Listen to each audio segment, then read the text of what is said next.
14 years na ako dito sa PGH.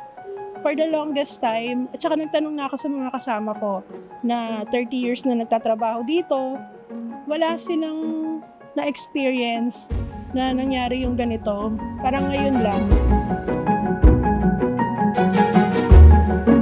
Pagdating ko dito noong September 13, pagpasok ko, may mga booth, taho. Yan naman ang alam namin, may magpapakain daw.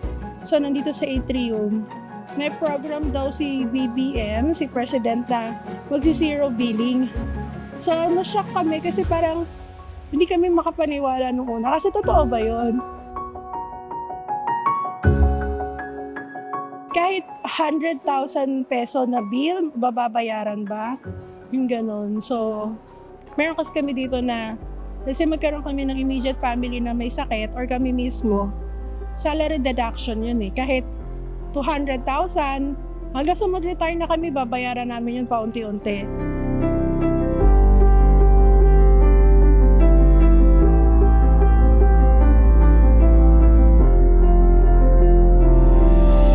At saka yun pala, dagdag ko lang din, walang press release.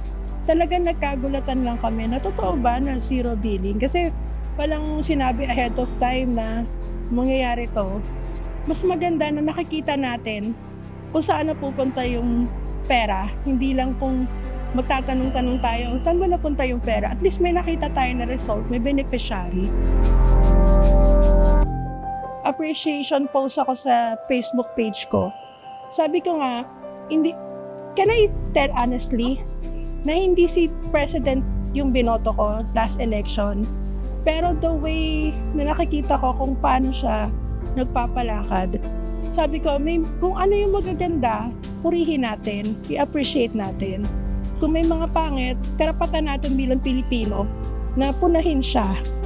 Yun. Kaya masasabi kong yung program na to, hindi lang naman sa PGH, nalaman ko din sa presidential communication na may post na pati pala lahat ng tertiary hospital. So parang napakalaking bagay. Tapos walang picture niya, walang tarpaulin nung nangyari yung araw na yun. So nakakatuwa.